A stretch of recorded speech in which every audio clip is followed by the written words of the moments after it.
Hey folks, Mike Naso here from IPR365.com and podweather.com with the latest on the tropics. And when we take a look at the Atlantic Basin today, well, what do you notice? You notice a very definitive twist to a seriously vigorous tropical wave. See this little twist right? Watch this curvature right in here.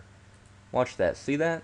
See that little twist south of Jamaica? That's clearly the twist of a tropical wave and not a circulation yet, but it is a vigorous wave, and even though there's nothing there right now, we have tracked this system all the way from when it moved through the Windward Islands. It came up, it looked very good yesterday, and over the early morning hours it really faded out, but has made quite a comeback this afternoon.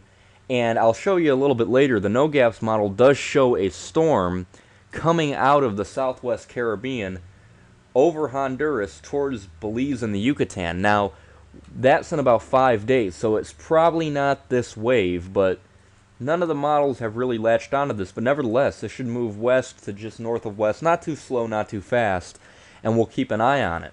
Also, TD5, remember that thing? Yeah, it's still sticking around right here over Louisiana. Where else would it be, right? This thing has gone through such a loop-de-loop. I've never seen anything like this in the last few years, of literally this system coming out like this, up all the way to Louisiana, inland, back around the Panhandle, then back inland without regenerating, by the way, or becoming a tropical storm. And now there are indications this could loop around once again and then head back in. So we may see something like that with this. So, yeah, the rainfall right now is not too much in areas of Louisiana, but they have been seeing some rain. You can see there, see the little twist on the radar. It appears if there is a little circulation with it, it'd probably be right in this area here, right along the Mississippi-Louisiana border region, right in there. You can see some good thunderstorms blowing up in areas of Alabama and Tennessee, also into the area of Texas and Louisiana here. Some good thunderstorms blowing up as well. But what are we worried about? What is the main concern in the tropics today? It'd be this.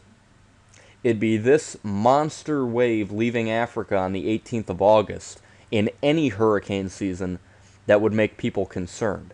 You can see the flow here is to the south and west. That indicates that there is some sort of ventilation with this wave already. Whether or not it has a circulation, that is too far out, but look at this. Look at it from a far view. Okay, we had that big wave leave Africa 2 days ago, remember? Remember Monday morning I showed you that wave that was right in here? Well, this is it now. But the moisture in the southern half of the wave broke apart, and it's right in here. The entire ITCZ, the Intertropical Convergence Zone, is on fire. And this wave leaving is not going to help that.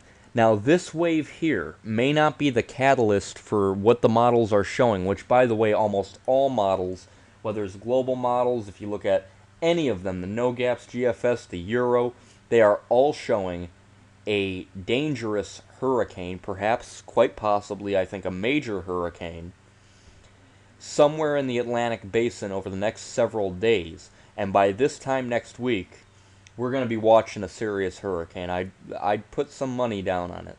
And this wave, while it may not be the exact low pressure, is certainly not going to hurt.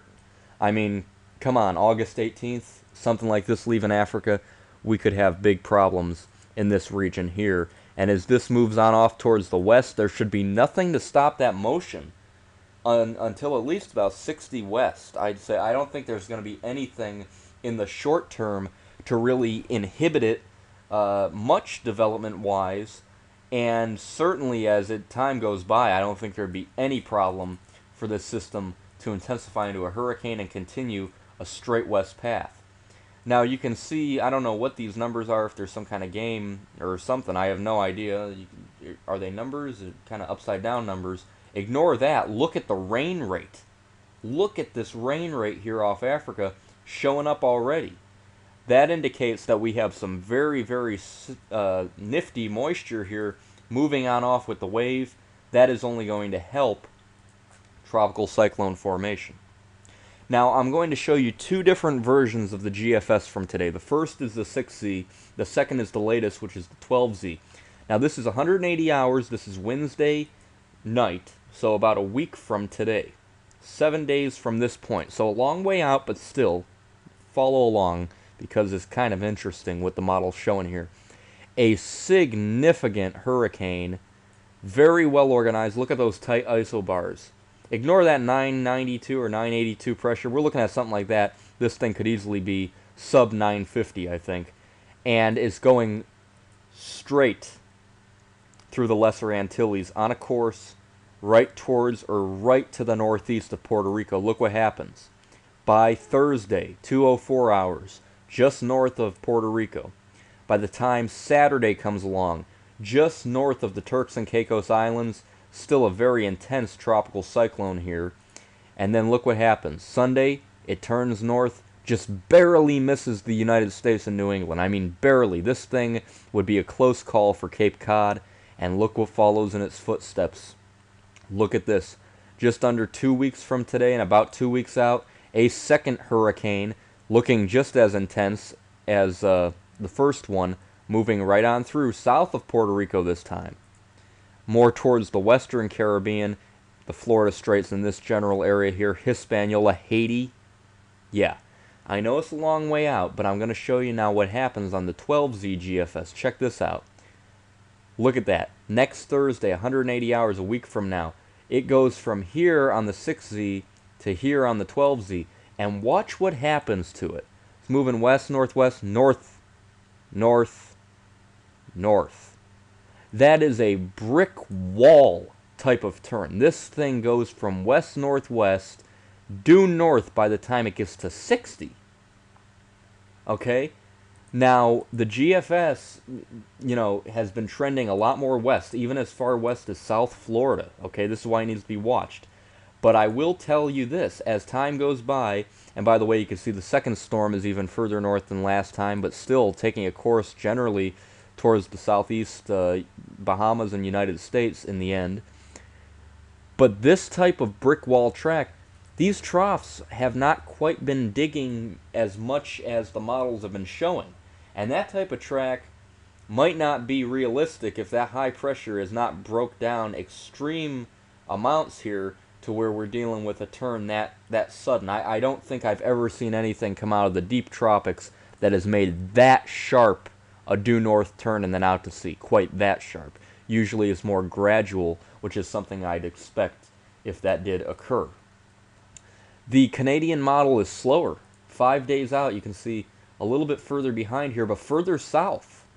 Further south, and that would likely be indicating a threat here towards the northern islands, also showing a hurricane developing south of Mexico, although we probably wouldn't have to deal with a landfall of that. And the no gaps I mentioned, it does show low pressure here in the northwest Caribbean, and look, there comes our system. There comes our Danielle, and it continues pretty much straight to the west, at least until 60. I think 60 is a good indicator. Now, whether or not that's 60 west hitting Barbados, or 60 west turning west-northwest well to the north of the islands, threatening Bermuda, that's what's too far out. But I give a general indication here that we're likely to see something interesting. The Euro, it does turn it more realistically, and by 240 hours next Saturday does show a powerful hurricane moving northeast out to sea. But again, that's indicating that the models are seeing we will likely see a significant hurricane over the next, say, week. So I'm willing to bet that by this weekend we'll have a named storm on our hands, probably by Sunday, and by next Wednesday we'll have a strengthening hurricane somewhere in the Atlantic. If it's August, it's tropical cyclone time, and you could see a wave like this moving off really does not bode well. If I were in the U.S. Virgin Islands and Puerto Rico, especially right now, I'd be carefully monitoring the progress of the system. But if you are in Florida, and if you're in the Bahamas, Bermuda, and the Carolinas and New England, pretty much anywhere right now, I'd watch it, because when this system does come, it may well turn out to sea.